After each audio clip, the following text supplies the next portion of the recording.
Vous écoutez Samedi de lire avec l'auteur invité d'Amélie Boivin-Enfield. On est maintenant rendu au moment de l'émission. Mon auteur invité de cette semaine, Richard Sainte-Marie, vous présente à vous les auditeurs son coup de cœur littéraire. Et Richard, ton coup de cœur, c'est Seul le silence de R.J. Ellery. Oui. Pourquoi ce roman-là? Pourquoi? D'abord parce que quand je l'ai lu en 2010 ou 2009, c'est paru en 2008, je pense. Hein? Oui. J'avais été tellement séduit par l'écriture, et lui-même, dans une interview qu'il a donnée à Florence Menet sur l'écriture, il disait que, un peu ce que je disais tantôt, lui, il aime l'écriture. Il dit, il y a 3 sortes de livres. Il y a celui qui est tellement... l'intrigue est tellement haletante, comme du Harlan Coben, par exemple, ou du Michael Connelly. C'est pas bien écrit, mais c'est tellement tourne-page, hein, page turner, que t'es pris par l'histoire. Il y a une autre sorte, c'est des livres comme, par exemple, il parle de Faulkner ou de Truman Capote. C'est tellement bien écrit, mais ça raconte rien. C'est juste une ambiance, c'est juste des choses, la vie quotidienne de quelqu'un, mais c'est tellement beau que tu relis chaque phrase 10 fois tellement c'est beau. Puis il dit, la 3e sorte, c'est les 2 premiers mélangés. L'histoire est formidable et c'est écrit de façon formidable. Mais lui, ce livre-là, Seul le silence, c'est A Quiet Belief in Angels, c'est en anglais. Alors, Seul le silence, ça n'a rien à voir, là. Mais c'est écrit, c'est bien écrit.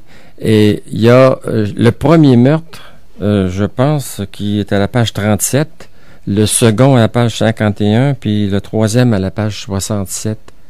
Puis il y en a en tout 32 meurtres, mais on le sait à la fin. C'est pas grave, ça. Il raconte, lui aussi, ça m'a inspiré d'ailleurs, parce qu'il raconte un garçon qui devient un écrivain. Sa maîtresse d'école était juste un petit peu plus vieille que lui. Alors, elle lui apporte un livre. Puis ça change sa vie. Puis là, il s'essaie, adolescent, à écrire. Il devient un écrivain. D'ailleurs, il devient écrivain. Il marie cette fille-là. C'est son prof, quand il vient d'âge majeur, ils sont en amour, mais ils sont en amour depuis le début, là.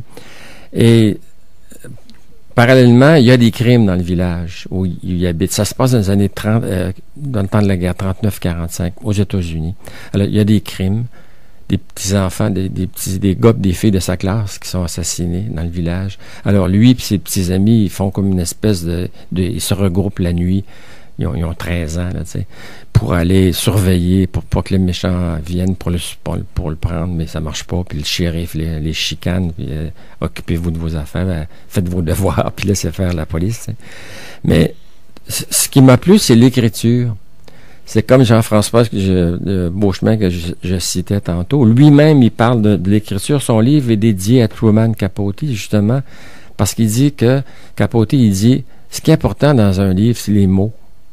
Et je crois ça, personnellement. Alors, quand j'ai vu ça, ça m'a séduit.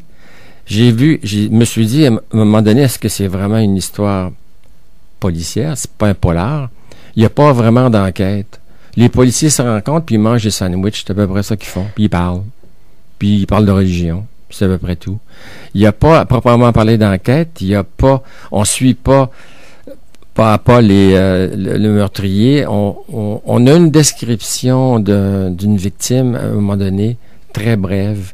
Donc, puis en parallèle, on a l'histoire du petit garçon puis sa vie, qui devient un homme, qui devient un écrivain, qui est accusé d'un crime qu'il n'a pas fait. Puis là, il est condamné à la prison à vie. Puis en prison, il écrit un livre qui s'appelle Une douce croyance dans les anges. Quiet Belief in Angels.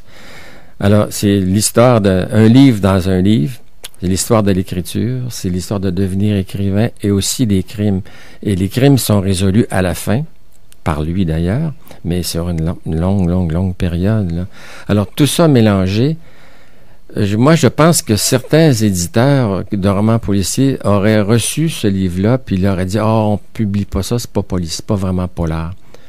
Ils diraient, comme ils disent souvent, c'est un petit peu en dehors des limites du genre. Mais là, ça m'a plu, ça. Parce que c'est vraiment de la littérature. Est-ce que c'était le premier roman de cet auteur-là que tu lisais? Oui, c'était le premier. J'ai lu tous les autres. Et c'est le meilleur. Ah oui? Oui, je trouve que c'est le meilleur. J'ai pas eu l'occasion, on s'est rencontrés, mais j'ai pas eu l'occasion de lui en parler, mais vraiment, c'est son meilleur livre. C'est le plus littéraire. Parce qu'après tout, c'est des livres. Lui-même, il cite, je pense que c'est lui, Roger, qui cite, qu'on pense qu'on devient un peintre quand on regarde un tableau, pas quand on regarde un paysage. Ça, c'est Renoir qui a dit ça.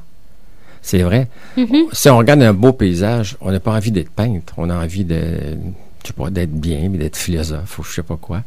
Mais si on regarde un tableau, on dit « Ah, moi, j'aimerais ça faire des tableaux. Mm-hmm. » Ben, les livres, c'est pareil. Alors, c'est ce qui se passe dans ce livre-là, entre autres choses. Mais le côté, pas policier, parce qu'il n'y en a pas, mais criminel, par exemple. C'est une histoire criminelle. Il y a des meurtres, il y a des petits-enfants qui sont assassinés. Puis on va connaître le méchant. Puis c'est triste là, d'apprendre que c'est lui le méchant à la fin, la personne qu'on va découvrir. Donc ça, mais c'est tout enrobé de littérature. Et moi, c'est ça qui m'a plu beaucoup. Et je l'ai relu pour une émission pour Radio-Canada il y a une couple d'années. Encore, j'ai trouvé ça beau. Là, je l'ai pas lu au complet pour venir te voir mais j'avais des notes que j'avais prises. Et ça m'a rappelé exactement, j'ai lu quelques pages ici et là. C'est vraiment un livre qui m'avait... C'était comme un modèle, je pourrais dire, pour moi. Moi, écrire des histoires criminelles pour le crime, puis le travail, comme ils disent, il y a des romans politiques qui sont de type procédure policière. Ça m'intéresse pas. Écrire des choses atroces pour en écrire des choses atroces, comme fait Patrick, par exemple, Patrick Sénécal. Moi, j'ai aucun intérêt. C'est beau, là, mais moi, j'ai pas envie de ça. J'ai envie de faire des livres et raconter des histoires dans lesquelles il n'y a pas seulement le crime, il y a aussi d'autres choses. Et là, ben, c'est pour ça que lui, je l'ai aimé, parce que c'est un bel exemple. On rappelle le titre, Seul le silence de R.J. et Laurie. Et Richard, si tu me permets, on s'arrête et dans les prochains instants, moi, je te présente des ouvrages que j'ai lus cette semaine. Avec plaisir.